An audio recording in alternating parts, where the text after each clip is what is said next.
Welcome to another video on Her Princess Nook. I have not posted in so long, and that's because I've had no storage on my laptop. And I really wanted to post. I have so many video ideas, so hopefully we're gonna get back to regular posting. I have so many exciting things coming up. I know the new season of Bridgerton is coming up in January, so I really want to get my Bridgerton fashion breakdowns done as well. And I also have a lot of sea dramas I want to talk about. But today's video will be all about a beginner's guide to period dramas. I really enjoy watching period dramas for the gorgeous costumes, scenery, and fairy tale like stories. Here are some of my favorites. I'm going to start first with Western period dramas. My all-time favorite period drama is Anne with an E. It's such a wonderful story. It's about a girl named Anne and she's an orphan and she basically goes to Prince Edward Island and you follow her entire coming of age story and her life there. It's a wonderful show and it's definitely a must watch. Of course, I can't make a video talking about period dramas without mentioning Bridgerton. This is wildly popular, it's wildly successful. It's on Netflix. The new season is coming out January 2026. I absolutely love Bridgerton, and as I mentioned before, I plan to make more videos about it. Season 2 is my all-time favorite season. I just cannot on just how amazing season 2 is. Like you can skip season 1 and just go straight to season 2 and it would make sense. That's how good I think the show is. It's beautiful. It just follows the lives of the Bridgerton siblings and how each of the siblings will go ahead and marry someone. And it's quite a unique show as well. You'd think that there would be more shows like it, but even though there's obviously a bunch of other period dramas, but generally isn't anything like Bridgerton. The Gilded Age is another one I really enjoy. This follows the lives of rich families in Gilded Age New York. It's really interesting because you also look at the lives of the black elite as well as the lives of the white elite as well. So that was a really interesting angle and I really enjoyed watching that. You go to parties, you go to balls, there's scandals, there's an opera house, and most importantly, there's the most beautiful costumes. I absolutely love the costumes in this show and it's a bit more on the serious side. So I would say Bridgerton is more like historical fantasy, whereas the Gilded Age is they try to be as true to history as possible, and a lot of the families they focus on are actually based on real life historical figures. So you know how I said the Gilded Age is more historically accurate? The Buccaneers is the complete opposite. It's wildly inaccurate. It's also set in Gilded Age New York slash London, and you follow a group of four girls who want to go to London to basically marry men of title, so dukes, barons, princes, whatever, just so they can be like, oh, we're marrying these men of title, and they'll bring their money to them and help like fix up a dilapidated castle, stuff like that. It's got a lot more modern music as well, and I guess it's not for people that want extreme historical accuracy. If you want extreme accuracy, you're going to hate this show because there's a lot of haters of this show, especially season 2 because it did go off the rails a little bit. But despite that, I actually really enjoyed it. It's very dramatic, it's not boring at all, and I'd actually recommend this show to people who maybe you don't typically watch period dramas and you want to get into them. I would recommend this show because it's not that much of a period drama. Like you could change their outfits and the show would still make sense. You'll never believe it, but Hallmark made a version of Sense and Sensibility, and the costumes are absolutely gorgeous. This is a movie, by the way, so if you expect it's a TV series, it's not. It's a movie, but this is a movie that I rewatch all the time just because I love the costumes so much. The plot is a bit meh, like whatever, but love the costumes. Absolutely gorgeous. You have balls, you have tea parties, you have manor houses. Oh, it was lovely. So lovely. My comfort movie. Another drama I really like is Marie Antoinette. This also has a movie which I have not seen yet. I'm saving that movie for the springtime and like when I'm in a really good mood. Then I'm gonna watch that movie. But I've seen the TV series, and they also released season two.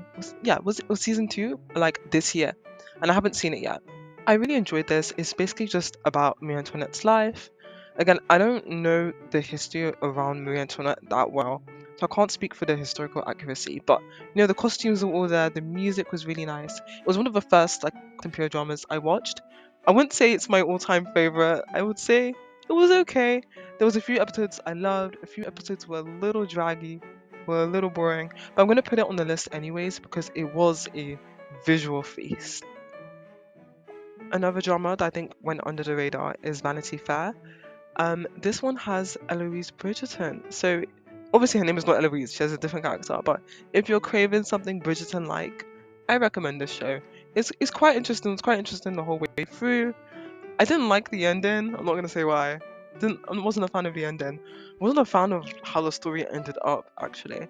But I do think it was still a good drama and it's worth giving a watch. This drama is the 2021 version of Sissy. Sissy has many versions. There's the original 1940s/50s version. That one is absolutely visually stunning. Like it's amazing. Okay, it's one of those where like I could not tell you what was going on, but I could tell you that everyone looked incredible. So that's a great movie to check out. And if you're a bit too intimidated by the movies, there's also the TV shows. There's also another version on Netflix called The Empress, but my favorite version is the 2021 version. I don't know, I just really liked it. I like the actress, I liked her outfits, and again, I like the story as well. For another underrated drama, I have to mention Belgravia. This drama is genuinely amazing. It's so good. It stars Ella Purnell. This is the first time I've ever seen this actress actually. And honestly, she wasn't in the show enough. Like I want to see her more. I loved her hair in this. She literally looked like a doll. But the actual story itself was really, really good. Like again, I had just seen the Marie Antoinette TV series. I watched Vanity Fair, and I was like, yeah, it was alright. It was okay.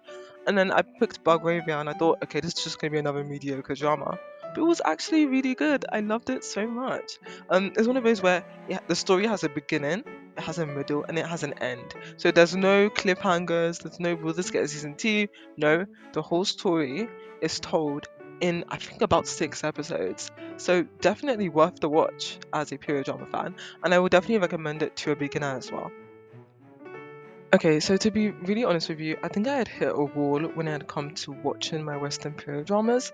Don't get me wrong, they are great, but again, you don't really get that many episodes. You get about 6 episodes, 8 episodes. Season 2 is nowhere in sight because nobody watches it because not enough people are watching period dramas that isn't Bridgerton.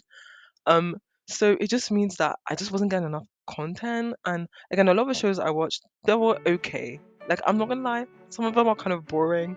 Anime with an E is probably the best Western period drama I've watched, and I've yet to watch anything that tops Anime with an E. So I was looking for a place where I could get my historical drama fix, but the shows to actually be long and completed and fulfilling as well. So I turned to Asian dramas. The first category we're going to look at is Korean dramas, and then we'll talk about Chinese dramas. I want to make a more longer and detailed video for the Korean dramas and Chinese dramas because when I made this, I hadn't seen as many, but now I've watched way more, so I'm more in a position to be able to speak about them. So I'll just quickly give you some of my favorite works. First is My Country of a New Age. This is amazing. This has bromance, this has sword fights, this has everything. And then there's Mr. Queen. Basically, a chef wakes up in the body of a Joseon queen. It's so good. It's so funny. If you want to laugh, I definitely recommend this one. So for Chinese dramas, I'm going to recommend The Untamed, Meet You at the Blossom, My Journey to You, New Life Begins, A Dream of Splendor, Story of a Pearl Girl, and my all-time favorite, The Double. This one's really good because it's a revenge story. So again, it's something that I haven't really seen from Western period dramas, like that kind of revenge story. C dramas, they tend to get given 40 episodes, which is amazing. So you're able to tell a really full story. You get really engrossed in the characters and their lives as well. Again, I'll have to make a separate video for C dramas because there's just so many and they are so amazing. And I'll talk about like my favorites I've watched this year as well. Thank you so much for watching. I hope you found a drama that you'd really like to start with. I love pure dramas the most. Honestly, it's the only thing I watch, especially since I discovered C dramas. That has all I've been watching this whole year. There's so many amazing ones. I know a lot of people they tend to have prejudice against pure dramas and they're like, oh, they're boring. Look, some of them can be boring, but some are amazing and they feature incredible stories of growth, of tragedy, of strength and of courage. And they look amazing doing it. Hope you have a lovely day.